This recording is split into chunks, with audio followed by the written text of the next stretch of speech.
ఒక ఫ్యూచర్ సిటీనే నిర్మించుకుంటున్నాం అధ్యక్ష. దానికోసం ఫ్యూచర్ సిటీ డెవలప్మెంట్ అథారిటీని క్రియేట్ చేసినాం అధ్యక్ష. ఒక ప్రత్యేకమైన ప్రణాళిక ద్వారా నాగార్జున సాగర్ రోడ్ నుంచి శ్రీశైలం రోడ్డు మధ్యలో 56 రెవెన్యూ విలేజ్లు 74 గ్రామాలను ఒక ఫ్యూచర్ సిటీ కింద 1,00,000 పైన ఎకరాలతో ఒక అద్భుతమైన నగరాన్ని ఒకప్పుడు ఎప్పుడో చండీగఢ్ నిర్మించిన ప్రణాళికబద్ధంగా అని చెప్తారు అధ్యక్ష. ఈ దేశంలో మళ్ళీ ఆ తర్వాత ఒక ప్రణాళికబద్ధమైన నగరం రాలేదు.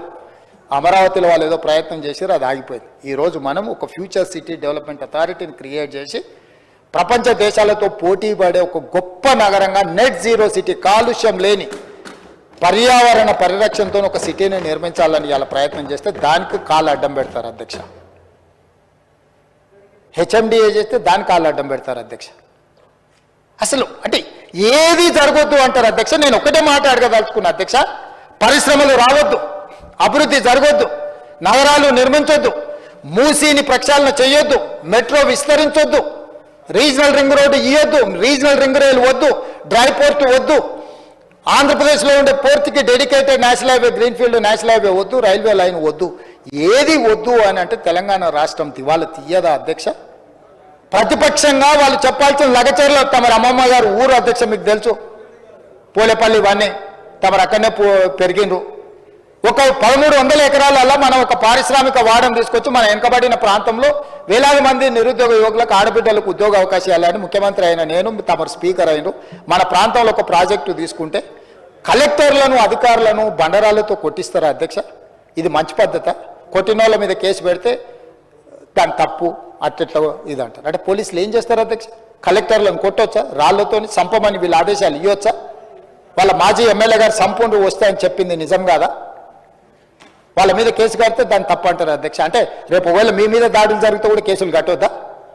ఒకవేళ మీరు ఎక్కడైనా పర్యటనకు పోయినరు, సేమ్ అట్లనే అక్కడ కొంతమంది ప్రజలు మాకు పరిశ్రమలు కావాలి, పరిశ్రమలు పెట్టాలి అడ్డుకుంటున్నందుకు మిమ్మల్ని కూడా బండరాలతో కొడతామని మీ కార్ల మీద బండరాలు ఎత్తేసి మిమ్మల్ని చావు బతుకుల మధ్యలో పరిగెత్తిచ్చాను అనుకో ఆ ప్రజలు, అప్పుడు కూడా నేను కేసు పెట్టొద్దా? మరి చెప్పండి ఆ మాట. చెప్తే ఆటవిక రాజ్యానికి వదిలేద్దాం, ఎవరైనా దాడులు చేసుకోవచ్చు, ఎట్లయినా పోదాం. మీకు రక్షణ కావాలి, రక్షణ వలయం ఉండాలి, మిమ్మల్ని ప్రభుత్వాలు కాపాడాలి. కానీ ప్రభుత్వంలో 24 గంటలు పనిచేసే అధికారులను మేము కాపాడొద్దా? రెవెన్యూ సిబ్బందిని కానీ ఇతర శాఖ సిబ్బందిని మేము కాపాడొద్దా? దాడులు చేసిన దుర్మార్గుల మీద కేసులు కట్టొద్దా? ఎట్లా అధ్యక్ష చెప్పండి? దాడి అనేది దాడే. నీకు నిరసన తెలపడానికి ఇందిరా పార్క్ ఓపెన్ చేసినాం కదా ధర్నా చేయడానికి, మీరు మూసేస్తే ఇందిరా పార్క్ వచ్చి ధర్నా చేయండి, కూర్చోండి, నిరసన తెలపండి. ప్రతిదానికి ఒక పద్ధతి ఉంది అధ్యక్ష. భౌతిక దాడులను మనం ప్రోత్సహిద్దామా? ఇదేనా వీళ్ళు నేర్పిన సంస్కృతి? ఇదేనా వీళ్ళు తెలంగాణ రాష్ట్రంలో పెంపొందించదలుచుకున్నది? చేయొద్దా తెలంగాణ అభివృద్ధి? పరిశ్రమలు రావద్దా? పెట్టుబడులు పెట్టొద్దా? నిరుద్యోగ యువకులకు ఉద్యోగ ఉపాధి అవకాశాలు ఇవ్వొద్దా? ఈ విద్యార్థులకు చదువు చెప్పొద్దా? యంగ్ ఇండియా స్కిల్స్ యూనివర్సిటీ వద్దా? యంగ్ ఇండియా స్పోర్ట్స్ యూనివర్సిటీ వద్దా? Young India integrated residential schools వద్దా? ఏం చేయాలో మీరు చెప్పండి అధ్యక్ష. వాళ్ళని చెప్పమని ఉండి వచ్చి చంద్రశేఖరరావు గారిని రమ్మని ఉండి పెద్దల్ని.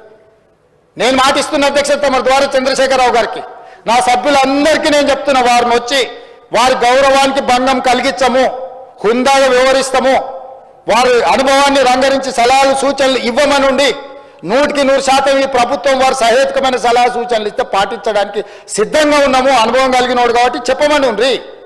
నేను ఏది చెప్పను, నువ్వు ఏది చేస్తే దాన్ని చేయని అను కాళ్ళలో కట్టబెడతా, నేను కింద పడేస్తానంటే ఎట్లా అధ్యక్ష? ఏం చేయాలి? నాకున్న పరిష్కారం ఏందో మీరు చెప్పుండ్రు అధ్యక్ష. నాకు కూడా మీరన్న దశాదిశ నిర్దేశం చేయరు. ఇట్లా చేసేటోళ్ళను ఏం చేయాలో ఒకసారి మీరు చూసి.